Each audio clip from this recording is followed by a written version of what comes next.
Hi everyone, it's Sue Cook here. I'm on holiday in the sunshine, but I thought I'd just do a quick video for you.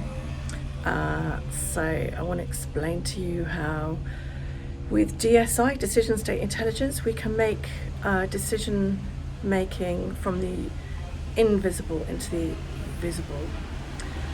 So most organisations think their problem is data or strategy or execution. But that's not actually what's going wrong. What's really happening is much harder to see. They cannot predict how their own decisions will behave before those decisions resolve. Deals stall without warning, projects slow down with no clear reason, good intentions don't turn into action. And the confusing part is that everything still looks fine on paper. What I want to show you is a different way of looking at this. Not as a people problem, not as a motivational problem, not even as an access problem or a process problem, but a decision system problem. Because every organisation already has systems for tracking outcomes.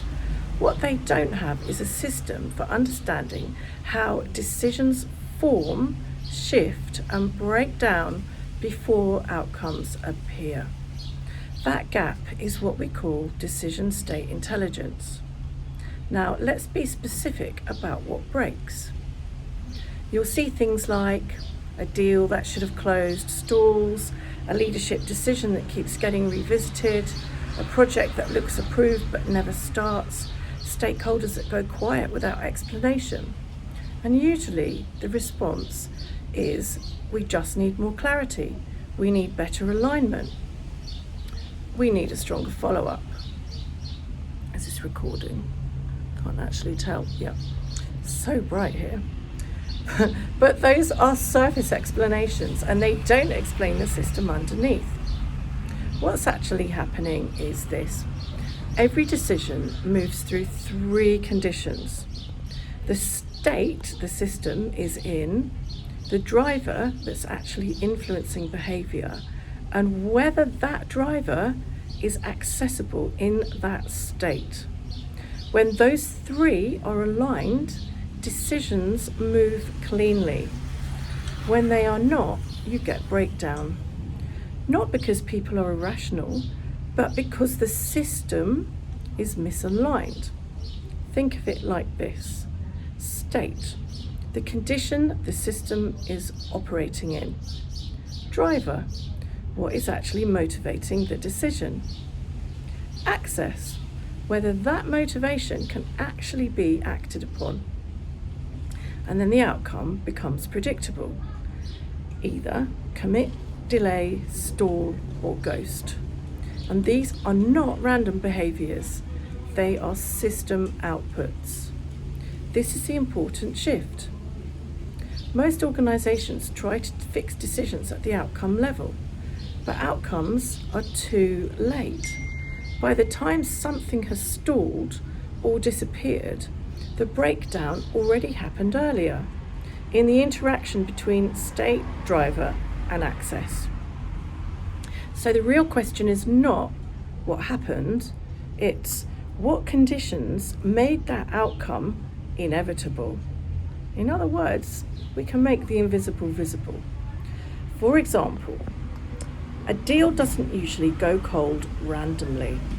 What actually happens is the internal state shifts under pressure, the dominant driver changes, often safety becomes dominant, and access to action becomes restricted. From the outside, it looks like silence. From the inside, it's a system that can no longer execute cleanly. So if you can see these patterns early, you can start to predict where deals will stall, where decisions will fragment, and where execution will slow down. And not by guessing, but by reading the system conditions that produce those outcomes, like trajectories. So, this is what decision state intelligence does. It maps current decision state, dominant drivers, access conditions, resulting behaviour patterns. So organisations can see decision breakdowns before they fully appear. We've spent years building systems that measure performance, but very few systems explain decision behaviour itself. And yet that's where most failure actually starts, not in execution, but in the condition that shapes the decision long before execution begins. If you can see state and driver access clearly, you don't just understand decisions, you can begin to predict them.